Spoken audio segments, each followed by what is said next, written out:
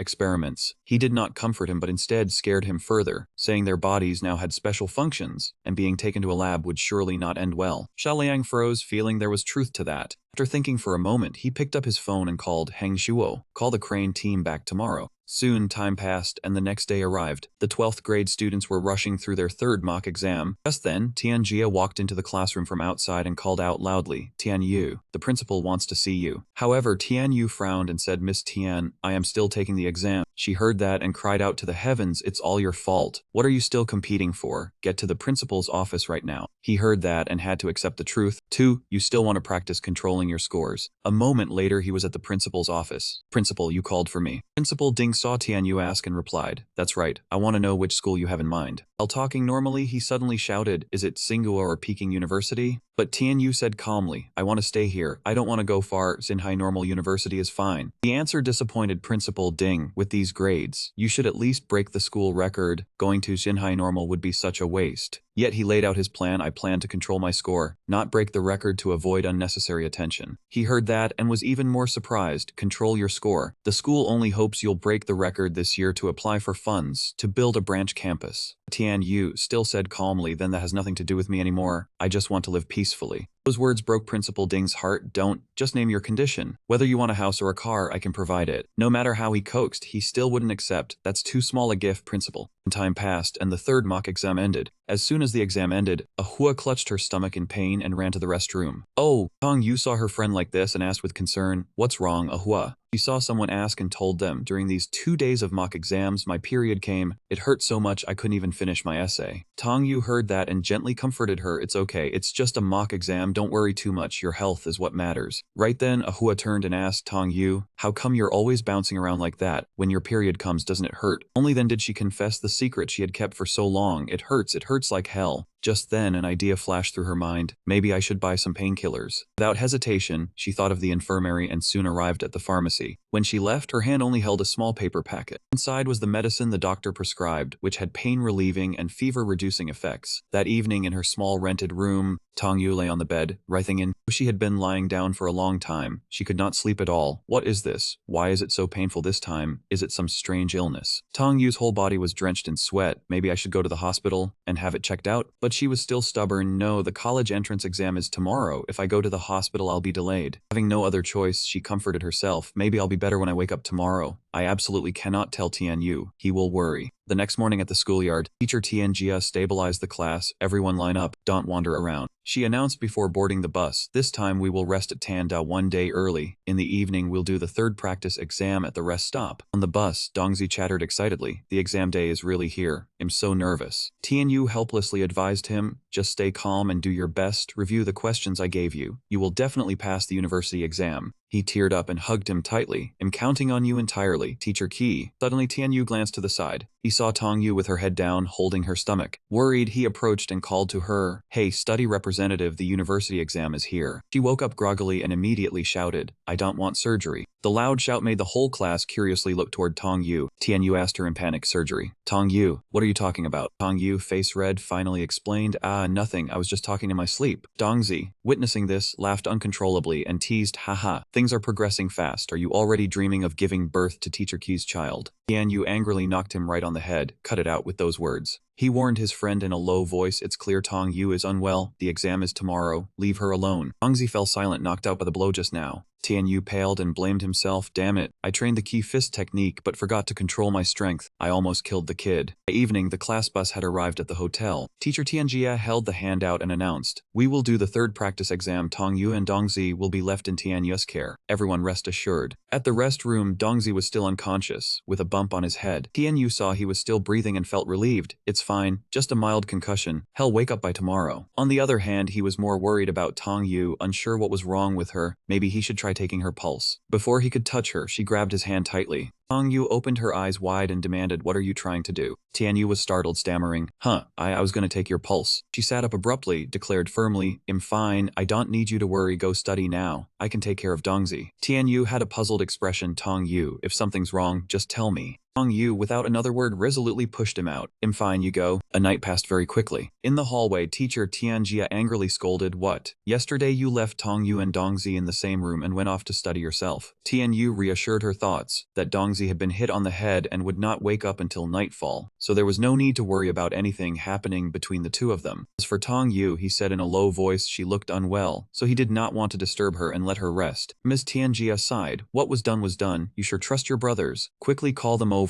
The exam is about to start. Tianyu quickly called out in one go, Tongyu, Dongzi, get up, the college entrance exam is starting. Receiving no reply, he tried to peek his head in. Why was there no movement? He tried going in to check. Dongzi and Tongyu were sitting upright on their beds. Her eyes were wide open as if she had not slept all night. Dongzi was staring blankly like an idiot. A3. Tianyu worriedly sprayed some mist, asking if they could take the exam. Tongyu walked out of the room unconsciously, saying she was feeling fine and he did not need to worry. Dongzi looked even worse than her. A3. Tianyu's face darkened, thinking what trouble had he caused. One day before the exam, he had beaten Dongzi into an idiot, and Tongyu suddenly could not sleep. All the examinees settled into their classes and began the exam. He was as usual, focusing all his energy on the test. Dongzi remained in his half-asleep, half-awake state. A3. Tongyu in the room even collapsed onto the desk. Not long after, the loudspeaker announced the end of the exam time. The examinees leaving the room all asked each other, wow, so hard. The first subject was already difficult. How did you do the second question? Tianyu looked around but did not see the other two. He went to ask Shizi, class president, do you know where Tongyu and Chengdong went? How was their condition? It seemed Tianyu asked the right person. The three of us share a room. He thought for a moment, then described, Dongzi looked okay, but he was not talking as much as usual. According to Shizi, she was not doing well. Tongyu fell asleep during the exam, and he did not see him after the test. Tianyu narrowed his eyes in confusion, thinking Tongyu falling asleep during the college entrance exam was not right. He silently used a divine ability. System locate Tongyu. System beeped once, then activated. Beep consuming 20 energy points. He saw something that made his pupils dilate in shock. What was going on? Tianyu hurriedly climbed to the school rooftop. Sure enough, she was there. He shouted, Tongyu, do not do anything rash. Tongyu softly called his name, Tianyu. Her eyes were already brimming with tears. She ran over and hid in his arms, crying loudly. Tianyu asked with concern, Tongyu, what is going on? He placed his hands on her shoulders and asked again, Tongyu, what is going on? Tell me. Tongyu lowered her head and sobbed. I dare not say because I am afraid you will worry. Tianyu insisted. If you do not tell me, I will worry even more. She wiped her tears and grimaced. My stomach hurts a lot. I have not been able to sleep for 3 days. He gently reassured her. Do not be afraid, let me take a look. Tianyu stared at her abdomen, activating the clairvoyance function. It was true that Tongyu had a medical problem. He announced, you have appendicitis. It is severely inflamed. How did you bear it for so long? Tears flowed from Tongyu's eyes. What do I do, Tianyu? I cannot take the college entrance exam anymore. I definitely cannot hold up for the afternoon test. He thought it over for a moment, then he firmly insisted she see a doctor. Do not take the afternoon exam, go to the hospital quickly. This illness will flare up repeatedly if delayed. Tong Yu was unwilling to miss the college entrance exam. But the exam. Tianyu said simply, I will go find the principal so he can recommend you for university. She looked up at him in surprise. A recommendation? Is that possible? He said it could definitely be done. Let us go down first, rest assured. With your usual grades you could get into Kinghua or Peking University. A recommendation will definitely not be shameful. Two were about to go down when they ran into Dongzi. Seeing his dazed face, he asked worriedly, Dongzi, do you need to go to the hospital? Dongzi looked confused but tried to act like he was fine. No need, I am in great shape. Tianyu did not ask further. He escorted Tongyu all the way to the ambulance. He did not forget to comfort her. Rest assured, leave the principal to me. Tongyu nodded tiredly. Tianyu stood there until the ambulance drove off. He took out his phone to check the time. There were 10 minutes left until the next exam. He could probably make it. Tianyu rushed to make it in time. To be sure, he used the system to enhance his speed. His speed was so fast it knocked over desks and chairs in his path. It seemed Tianyu had run back to the school. In front of him was the administrative building of An High School. Tianyu stopped and stomped his foot for momentum. He leaped in one bound to the 6th floor of the building. Clinging to the window, Tianyu shouted, Principal. Principal Ding startledly looked at his student. Tianyu, why aren't you at the exam and running here instead? He panted heavily, struggling to speak. Principal. Principal waited to see what favor he wanted to ask. Tianyu declared firmly, I will secure the top national rank, you just need to send Tongyu to school. Principal Ding was shocked with every word he heard. You are willing to take the exam for the top national rank. He leaned politely against the window. That is correct. However, the man still doubted. The top rank. Can you really achieve that in the exam? He lowered the goal. No need for national. Just getting the top provincial rank is enough. But Tianyu remained certain. Top national rank, I mean what I say. Seeing this, the man believed him more. Fine, you work hard on the exam. I will use all my connections to get Tongyu into school. The deal was set and he returned to the exam hall.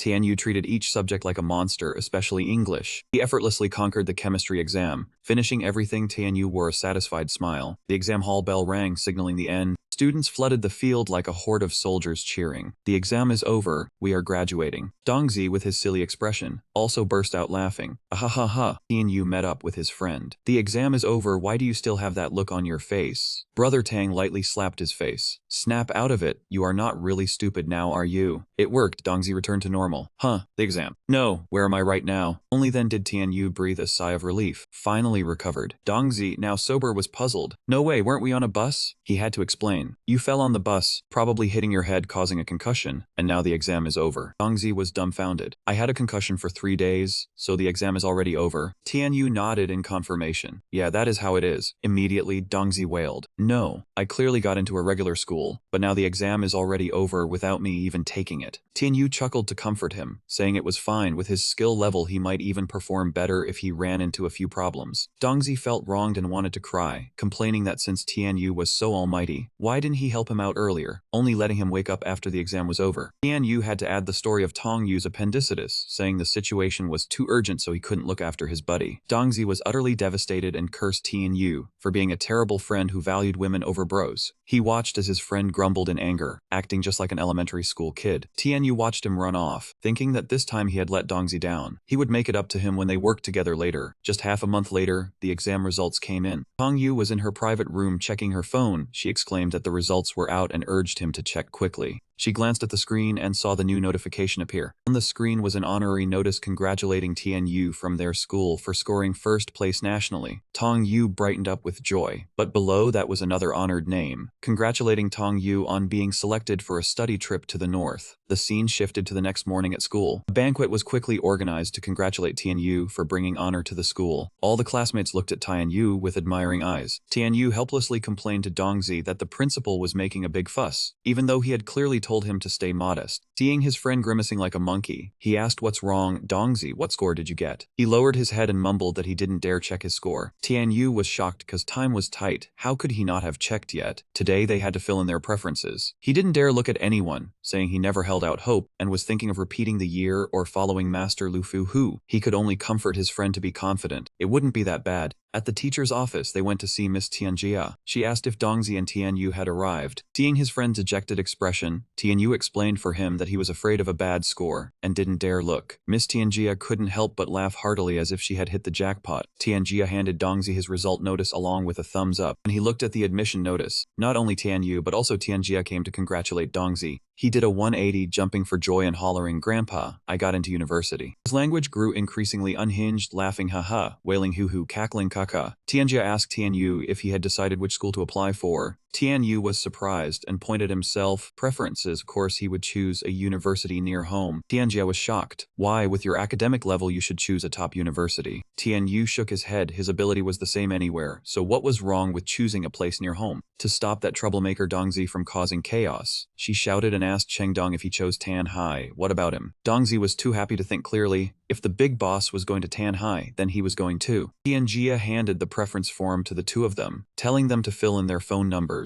And when choosing a major, besides interest, they also had to consider career prospects. Suddenly, a voice from outside the door startled them. "Miss, wait before filling that in." The principal hurriedly stopped Tianyu's preference submission and advised him to think it over. Tianyu impatiently reaffirmed his stance. "Principal, we had a clear agreement. I got first place for you, but my preference is for a school near home. I can't go far." The principal of Zhen and pointed at him while introducing him, and he had two people behind him. The teacher said to Tianyu, "I know your business in Xinhai, and I also know the difficulties. But these two have come to your door. You should listen to a few words from them." He looked at them with probing eyes. That teacher pointed and introduced further. These two were the admission directors of Tsinghua University and Peking University. They came here this time specially for your exams. The director from Peking University smiled and greeted him. "Hello, Qi." Tsinghua immediately opened with an invitation. "Tianyu, you must consider our school." Closed his eyes tightly, showing a displeased look, and replied, "Two teachers, my mind is made up, please leave." Journalists from TV stations suddenly rushed into the room and fired questions. "Tianyu, you got the top score, but you're rejecting famous schools? Do you have any reason? We heard your grades were at the bottom a year ago. Do you have any study tips? Do you have a special relationship with the heiress of the land group?" Tianyu stepped back a few steps, panicking and shouting, "Who are these people?" The principal standing by whispered, "There are too many media. I really couldn't refuse them all." After hearing this, he decisively threw open the window, unable to take it anymore. Planning to escape immediately, he ran all the way out of the building along with the reminder from Miss Tianjia Jiyuan.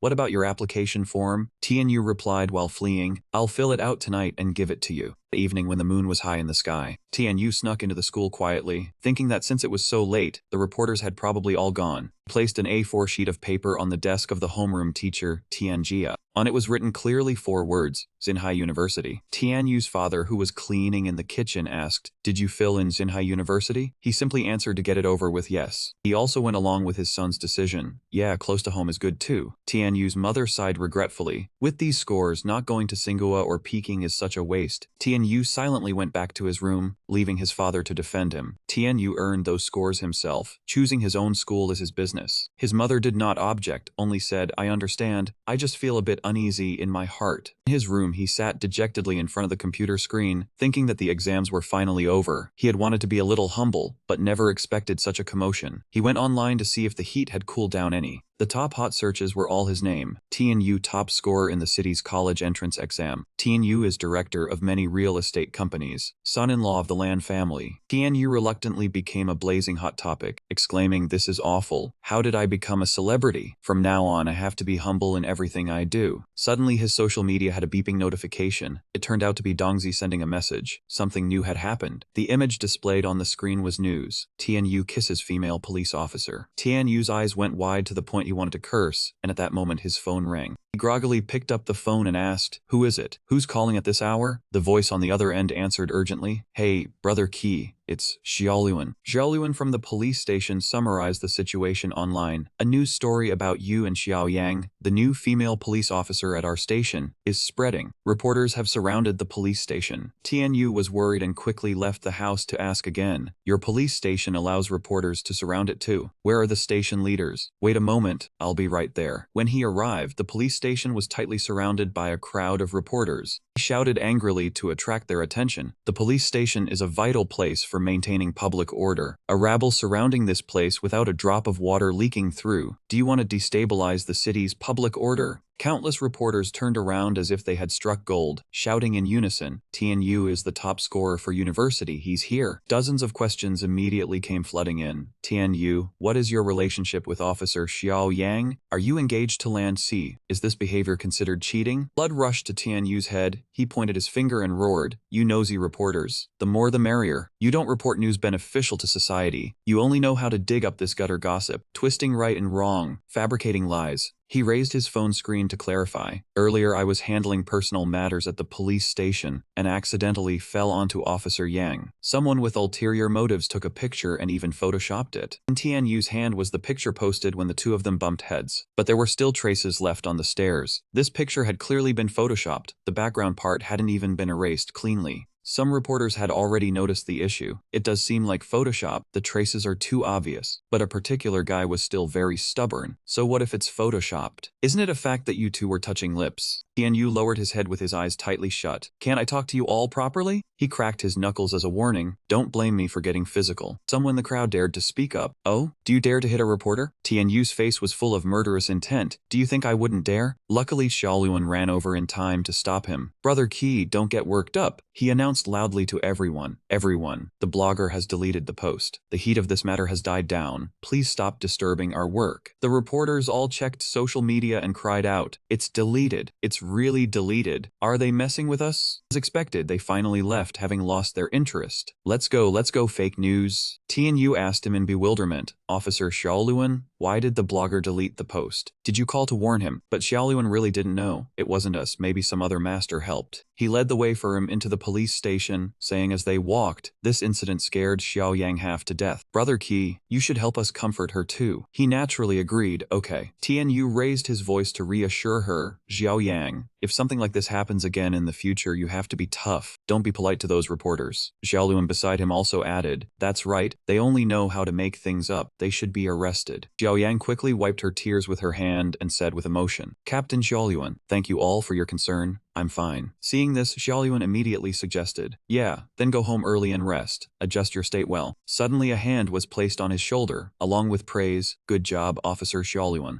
Tianyu looked at him with admiring eyes. "Haven't seen you in a few days, and you're already a captain." Xiaoluan humbly returned the compliment. "Still not as good as you, scoring top in the exam." The construction site, Henning complained to Tianyu in frustration. "Brother Tianyu, now that you've scored top in the exam, you're too good for us, huh? I sent you so many messages, and you didn't reply to any." He got straight to the point. "I was busy with something. What did you need me for?" Tianyu worriedly reminded his junior, "I've finished the college exam. It's your turn next year. Why aren't you studying for it?" Actually, Han Ning wasn't worried about the exam, she said. "Even though I'm not a top scorer like you, getting into a top school is no problem for me. My standards aren't that high. Passing is enough." Now she got to the main point. "Don't you want to know who deleted the news for you yesterday?" That happened to be what Tianyu was wondering too. Who was it? Was it you? Han Ning pouted as she boasted, "It was me. I told Auntie, so she used her connections to delete the fake news for you." He remembered that was Aunt Wen Yen and let out an "oh." So it was Chairman Wen's help. He took the opportunity to ask, "How is her injury?" Han Ning updated him, "Much better, she's more spirited than before." Tianyu asked about the investigation progress. "Has the person who hurt her been caught?" It was easy to tell Han Ning had become downcast. "Not yet. The police station still hasn't caught the person." He lowered his head, looking very worried. "If he hasn't been caught, Chairman Wen might still be in danger." Tianyu reminded her, "Han Ning, tell your subordinates to strengthen the security around Chairman Wen." She replied, "Yes, I've already been doing that." Tianyu pushed her towards the door and said, "Let's go, it's almost 8 o'clock, I'll take you to school, and we can visit Chairman Wen on the way." When they got downstairs, he pressed the car key. Only then did the supercar in front of them beep beep in response. Han Ning's eyes sparkled as she stared at the car, asking, "Ah, brother, is this your car? When did you buy it?" Tianyu just smiled dismissively. "For me, buying this car is no. Let's go." She had another question. "When did you get your driver's license?" He answered very bluntly, "I don't have one." Ning felt dejected upon hearing that. "Huh? How can you drive without a license?" Only after getting in the car did Tianyu say, "Don't worry, I have a driver now." Dongzi, sitting in the driver's seat, immediately questioned, "Tianyu, you said you found me a part-time job. Turns out it's being your chauffeur?" Tianyu replied honestly, "No choice. You're the only one in the work crew with a license. Couldn't find anyone more suitable." Dongzi had to state up front, "Honestly, I've never driven a car on the road before. If something happens, I'm not taking responsibility." Tianyu still cheerfully encouraged him, "We have insurance insurance, just drive with confidence. Haning was scared, quietly fastening her seatbelt. The next day they arrived at Quanwang School. She said, I'm going to class now, brother Tianyu. Tianyu waved goodbye to Haning. Okay, take it easy. He praised Dongzi. Great driving, you look like an experienced driver. Dongzi laughed and replied, so where to next, boss? As planned, he would visit the guild leader, so he decisively said, City Hospital. Very soon after, Dongzi announced, we've arrived at the hospital. To act the part of a driver, he asked, need me to come with you? Tianyu was straightforward, I'm just going up to see guild leader Gu for a bit. He stepped out of the back seat, leaning against the car. If you're free, get familiar with the car, show off to the guys in your class. You can come with me if you want. Hearing that, Dongzi immediately chose, then I'll go get familiar with the business, boss. In front of Wenyan's hospital room door, Tianyu opened the door a crack, calling, Guild Leader Gu. She warmly welcomed him. Tianyu, why are you here? He said, I thought it was a bit noisy in here. Your complexion looks much better. Wenyan smiled politely, thanks to your blessing. Then she continued, I heard you got top score. I should congratulate you on becoming the university valedictorian. Tianyu shyly scratched his head and thanked her. It was also thanks to you for helping me manage the public opinion.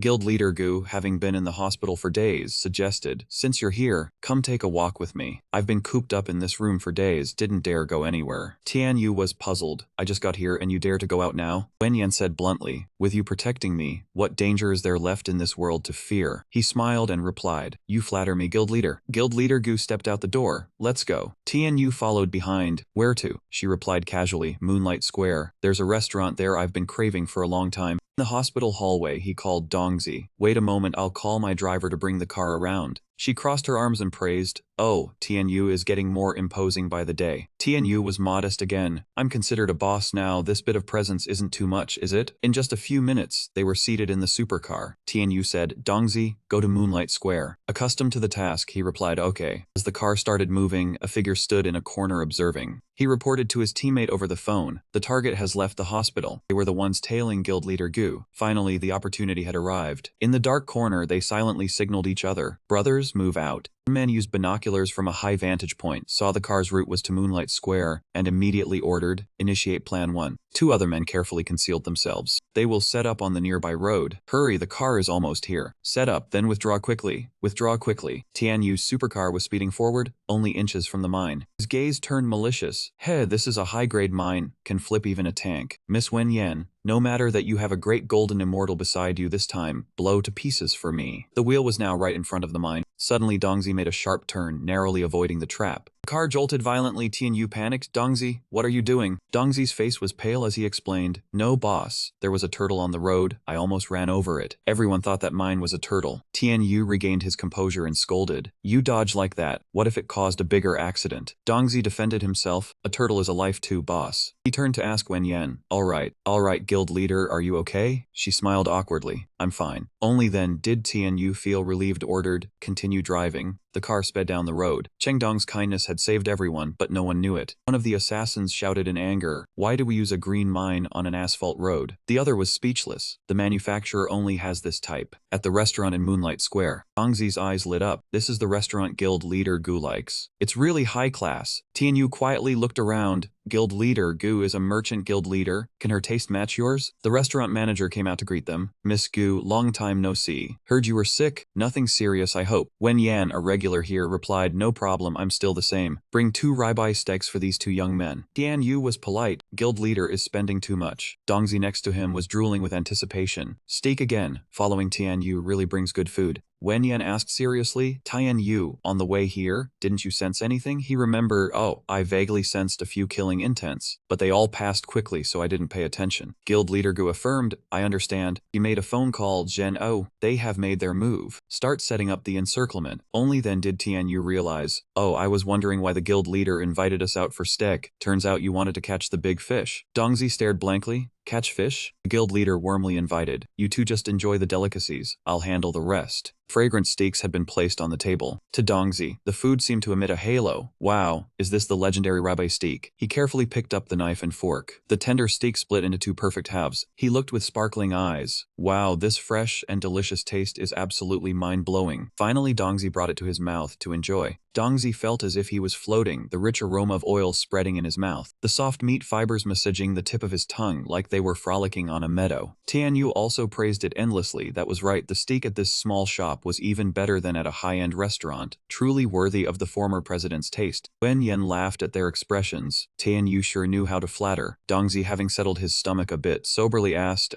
big brother, what did you all mean earlier when you talked about fishing? Tianyu did not hide it. This time the former president brought us out to lure the people who wanted to assassinate her, aiming to catch them all in one net. Dongzi was stunned. Assassination? At the same time, at Zhang Zhenhao's side, he reported via the radio to the police that several suspicious individuals were approaching the restaurant. Zhenhao assessed it and gave the order, Captain Xiaoluan can reel in the net now. Xiaoluan, lying in ambush below, was just waiting for that, understood. He issued the order to all police forces around that they could act, the police squad. They struck the suspicious individuals all at once. The police quickly subdued them. Many were still dazed when caught. What? He questioned the squad. Police, how did you discover our whereabouts? Just a few seconds later, the officer announced that Captain Xiaoluan had also successfully closed the net near the hospital. This net cast was quite large. We also found weapons like knives, sniper rifles, etc., totaling over 30 criminals. This was truly bad news, Xiaoluan mused. Over 30 people with weapons. This is no longer a normal economic dispute. It will likely be a major case that shocks the entire nation. Dongzi in the restaurant watched the situation through the window. Oh, the police caught so many people, so the bad guys are all caught. Only he noticed something unusual. No, there was still killing intent. Then he quickly returned to his seat, but still puzzled in his heart. What was that matter earlier? He could still feel killing intent around here. Just as Tianyu thought, a female assassin suddenly appeared, pointing a gun at the former president's head. Tianyu immediately gave a warning signal, Madam President, watch out behind you. She heard that and turned around startled, extremely panicked. The scene shifted to outside the hotel where Tianyu's group was eating. The female assassin, her face full of killing intent, spoke die. She quickly fired bullets, but strangely, they immediately stopped in front of the former president. It turned out it was all because Tianyu had used his telekinesis ability to control them, preventing the bullets from touching the president. At the same time, this was when the ambush team arranged outside by the former president immediately rushed in. They quickly warned everyone that the assassin had appeared. When they opened the door and entered inside, this truly shocked the female assassin greatly. Tianyu said in a deep voice, who are you really? And who sent you to assassinate the president? She, sitting nearby, also said angrily, speak up, you have no escape route now. Tianyu also pressed closer and closer. I sensed something was wrong since arriving here. So 3 minutes ago I contacted the police squad. You have no way out now. But the female assassin was still unrepentant. You think you can catch me like this? Don't be too naive. After saying that, she immediately produced a device, firing a slimy substance like acid. That strange liquid immediately flew towards the former president. With his knowledge of chemistry, Tianyu quickly recognized this as a deadly corrosive acid. No, if this stuff gets on the president, it won't be good. He felt like his heart was on fire. I must immediately find a way to stop this. And so Tianyu stretched out his arm with a shout, telekinetic grasp. This was a skill he had temporarily swapped in the system with a rather high score. Using the skill, Tianyu immediately adjusted the trajectory of the acid, sending it straight into the female assassin. Corrosive poison inside disfigured her face. What is happening? It hurts so much. Dongzi, witnessing that scene, was also extremely surprised. Tianyu, since when did you get such an overpowered ability to manipulate matter from a distance? Tianyu shook his head. I didn't do anything. You must have measured. While they were off guard, the female assassin immediately used her speed to weave through the crowd of police. Only then did they notice her escape. Not good, she's running straight into the restroom. Tianyu ordered everyone chase her, but the female assassin was extremely cunning. Before entering the restroom, she had bolted the door from inside, causing difficulty for the police as they could not open it. Seeing their helplessness, Tianyu got angry. Move aside. Using his strength enhancement ability, he immediately kicked the restroom door down, and quickly entered inside to recon the situation. Where is she? The police also arrived at this time. Everyone split up and searched quickly. She couldn't have escaped that fast. While everyone was still fumbling around searching, Dongzi suddenly exclaimed in surprise, Tianyu, come over here quick and see what I found. Called out unexpectedly, Tianyu glanced over. What is it? Dongzi went in front of a toilet bowl. He wondered, why is there a shoe and a pair of legs here? Suddenly Tianyu screamed, grab her, don't let her escape. Dongzi was stunned, looked around, and saw someone crawling down a pipe. Grab. He hurriedly grabbed hold of that person's ankle. No matter what, Dongzi pulled her up with all his might.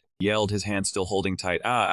Can't pull it out. How do I pull it out? He fell backwards, only her shoe remaining in his hand. Dongzi looked regretfully into the toilet pipe, crawled down already. Tianyu had no intention of giving up. She must have a bone-shrinking skill. Let me deal with her. He used his X-ray vision ability. Penetrating sight activated. His gaze aimed straight at the place where she escaped to. Dongzi asked full of anticipation, how is it? Found her yet? Tianyu couldn't help but dry heave once. You can tell there's no result just by looking. What's wrong, big brother? His vision swam and blurred. It's all sewage water. Jiaoluan came over from somewhere and reminded, Croak, Brother Kai doesn't need to force himself. We will arrange people to investigate the water pipes and drainage outlets. Without even needing to investigate, Tianyu was certain it was useless. She had probably already escaped. He stared at the toilet bowl. She had actually managed to slip through that tiny hole. He could fully deduce that she had crawled into the water pipes and could escape from any toilet. Dongzi felt goosebumps all over. Was he that scared? Truly terrifying. Tianyu also found it hair-raising. Having such skills made her an extremely dangerous assassin. Zhano also came down from the upper floor to the lobby. Madam President, are you alright? Wen Yan was slightly startled. She replied, luckily Tianyu protected me. When dusk fell, everything at the restaurant had come to an end. The president saw Tianyu off and thanked him. Thanks to you today, we finally caught the assassin nest. He still thought that until they were wiped out, there could be no peace, regretting that the most formidable one had not been caught. Tianyu worriedly reminded her, Madam President, please remember to be cautious in your daily life. Dongzi added fearfully, especially the underground pipes. That guy knows how to crawl through plumbing. The president propped her chin and thought, underground pipes. Suddenly she instructed the bodyguard, Zhen Ao, from now on, our home will use squat toilets. Finished with the matter, Tianyu left with Dongzi, back to the construction site. Leave the interrogation to the police. He had been waiting for this moment all day. A day like this was enough. Dongzi replied, all right, leave it to the professionals. I don't want to get involved with that toilet crawling demon anymore. Scene change at the construction site. Dongzi looked at the work area. The building was largely completed. Tianyu placed his hands on his hips with pride. It can probably be finished after our university starts the semester. He suddenly handed a stack of cash to him. Hey Dongzi, your hourly wage is 50 yuan. Working for me the whole day counts as 500 yuan. Dongzi took the money happily. Boss, you're too generous. Tianyu suddenly noticed a crowd nearby. What are those people gathering at the construction site gate for? At the same time, on a street in the city, a manhole cover was unexpectedly opened by someone. A woman crawled out with a disheveled body.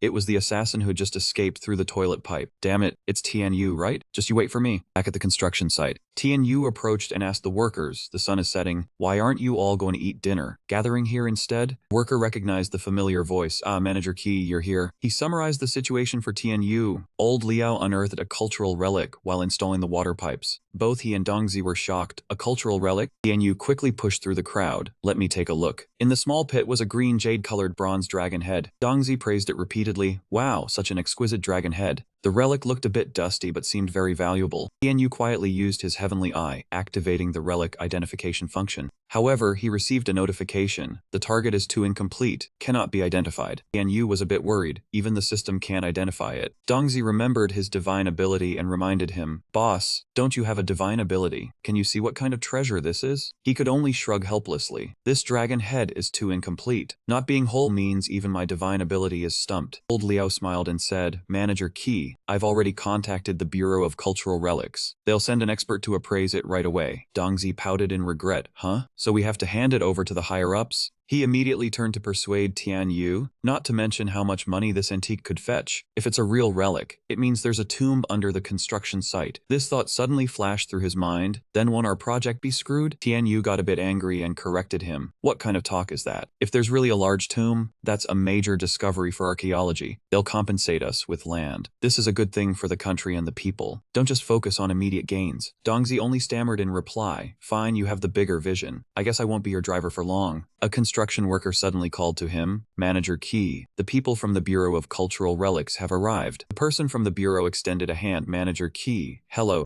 Old Feng smiled and recognized Tianyu. You're not only the top scholar in the university, but also manage a major project. Truly a promising young man. He handed his card to him. I'm Old Feng from the Bureau of Cultural Relics. This is my number. If you need any help in the future, give me a call. Tianyu politely declined with a wave of his hand. Old Feng, you're being too courteous so soon. Let's get down to business. He pointed at the dragon head in the pit. This dragon head is a treasure we just unearthed at the site. Tianyu modestly presented it. My knowledge is shallow. I can't tell what it is. I hope Old Feng can enlighten me. Old Feng carefully examined the dragon head fragment. Oh, he could assert from just a brief handling. This material doesn't resemble the craftsmanship of ordinary bronze ware. In terms of design and lines, the style leans toward the Zhushang period. Old Feng, with his extensive experience, speculated it might be a later bronze piece, but the exact period still needed proof. He gently wrapped it in a handkerchief. General Qi, we'll take this dragon head back for thorough research. Tianyu responded with a gentle smile. All right, Old Feng, take care. Guangxi changed his attitude, hands on his hips. So it's a replica. Why would it be buried at the construction site? He corrected him. For now, its age just hasn't been determined. Even if it's a later bronze piece replicating the Zhoushan style, isn't it still a cultural relic? Liu Xiao suddenly popped out from somewhere. Young Master Qi, you're back. Tianyu saw his expression and asked Han Liu Xiao, why do you look so panicked? Liu Xiao honestly recounted what happened earlier. While making a drill bit for the machine, he suddenly drilled into something extremely dangerous. The first thing he cared about was his health. Why are you still working on the drill bit? Didn't I tell you to be careful? Guangxi, however, focused on the dangerous thing Liu Xiao mentioned. Could there really be an ancient tomb under our construction site? He decided to take everyone to check it out. Come quickly and see. I don't know what it is either. Underground, Liu Xiao led the way, saying this is exactly the spot. Several people were already standing guard there. Liang happily greeted Tianyu. Oh, you're back. He saw an acquaintance and asked, why is everyone gathered here?